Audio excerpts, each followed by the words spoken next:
Ouais, bonjour à toutes et à tous les amis, on se retrouve pour les spoilers de SmackDown du 22 décembre 2023 et donc pour commencer ce show on a eu la demi-finale du tournoi pour le titre des États-Unis, donc Bobby Lashley face à Santos Escobar, donc qui ira en finale de ce tournoi pour déterminer un prétendant numéro 1 au titre des États-Unis de Logan Paul qui va le défier au Royal Rumble.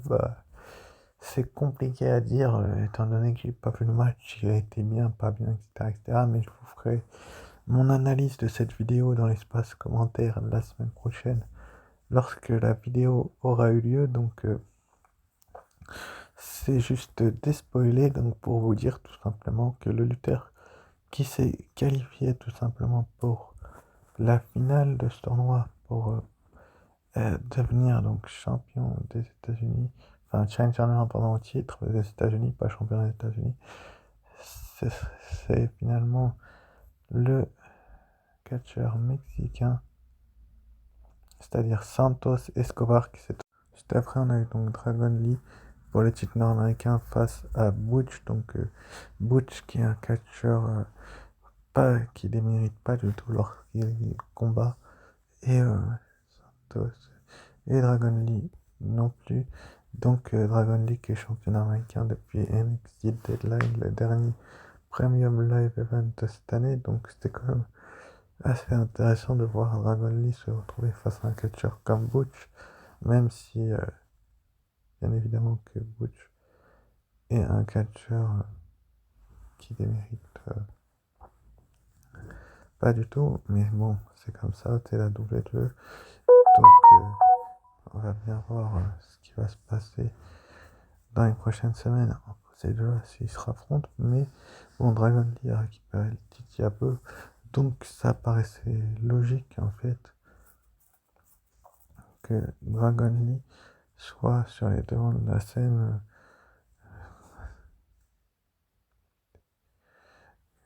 comme beaucoup de gens le font. Et ensuite après, donc on a une promo de AJ Styles qui expliquait justement cette attaque sur LA Knight en fourbe et dans. Donc c'est un petit peu perturbé Randy Orton également. Donc on a une promo entre ces trois superstars là, donc AJ Styles qui est désormais heel. C'est quand même assez intéressant de voir ce qui va se passer l'année prochaine SmackDown avec un AJ Styles méchant, méchant, méchant. Mais bref, c'était quand même une bonne promo entre deux lutteurs qui déméritent pas du tout.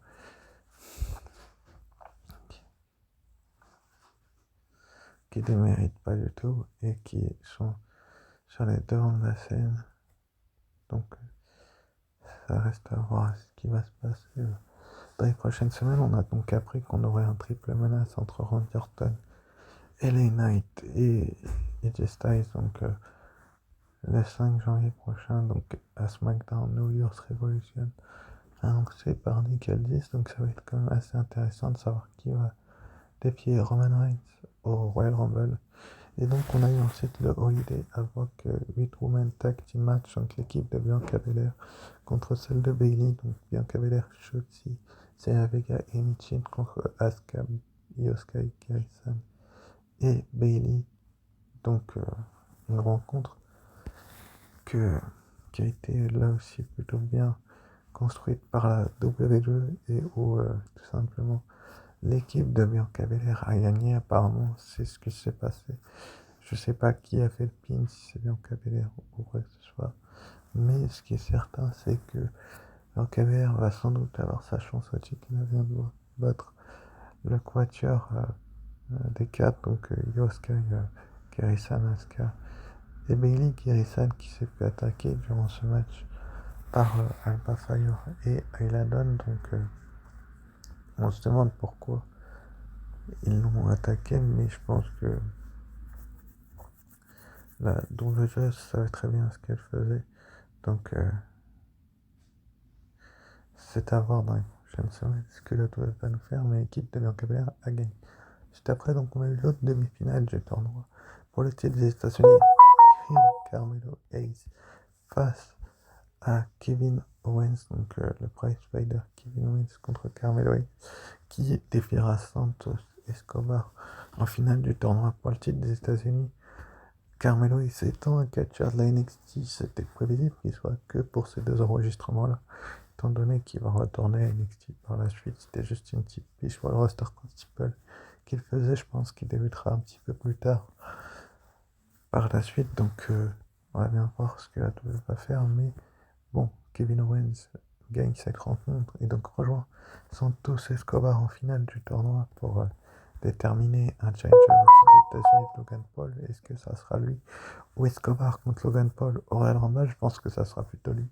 Ils vont pas faire un heel contre heel, ça serait pas vraiment logique, mais bon, on va bien voir dans les prochaines semaines ce que la WWE va réserver à Santos Escobar et à Kevin Owens. Ensuite, dans le main event, donc on a eu AJ Styles, le revenant, contre Solo Sikoa, une rencontre qui n'est pas partie du tout comme les fans le souhaitaient. Enfin, c'est pas que ça n'a pas été comme les fans souhaitaient, c'est que la WWE en elle-même savait très bien ce qu'elle faisait, mais bon, pas tout à fait non plus, donc on va bien voir dans les prochaines semaines ce qu'ils vont nous faire, ce qu'ils vont nous réserver. Je pense qu'il y a moyen que Kevin Owens AJ Styles et les Knights soient en fun, mais pour le moment il s'est retrouvé face à Solo Sikoa, donc c'est un il contre il. Bon, Solo Sikoa qui défend donc l'intérêt de la Bloodline face à AJ Styles. AJ Styles devait être fait durant la rencontre, je pense, mais bon, là aussi, comme j'ai pas vu les matchs et le show en lui-même, je peux pas vous dire les détails de ce qu'il y a eu. Je mettrai ça en espace commentaire, mon analyse des matchs, etc., comme je vous l'ai dit. Donc c'est à voir ce qui se passera dans les prochaines semaines, mais c'est victoire d'AJ Styles par disqualification suite à une victoire et une attaque de Roman Reigns. Et donc annoncé pour le premier Raw de 2024, donc Raw Day 1 avec Drew McIntyre contre Seth Rollins. Apparemment ce sera ça l'affiche, donc on va bien voir si Rollins peut prétendre au titre. Et donc pour le SmackDown, le premier de la nouvelle année, triple menace, Randy Orton, AJ Styles et les Knights, le gagnant affrontera Roman Reigns au Royal Rumble. SmackDown New Year's Revolution, on va bien voir les autres matchs qu'on va avoir dans ce show là et si Oscar va avoir une nouvelle prétendante ou pas. Sur ce, je vous remercie d'avoir suivi, c'est spoilé, et je vous dis à très vite pour une nouvelle vidéo. Donc on aura une review de Raw, peut-être pas de NXT étant donné que c'est des spoilés qu'il faudrait faire, mais que je les ferai peut-être dans l'espace commentaire de la semaine dernière. Et donc peut-être le meilleur face, parce que il reste que le prochain Raw après, c'est ce SmackDown là, et ce sera donc un best-of pour le Raw du 25, donc il faudra attendre peut-être l'NXT du 26 décembre pour une nouvelle vidéo, ou le SmackDown du 29 décembre. Voilà, des choses je peux pas en donner, je vous dis ciao, bye, et à très vite pour une nouvelle vidéo.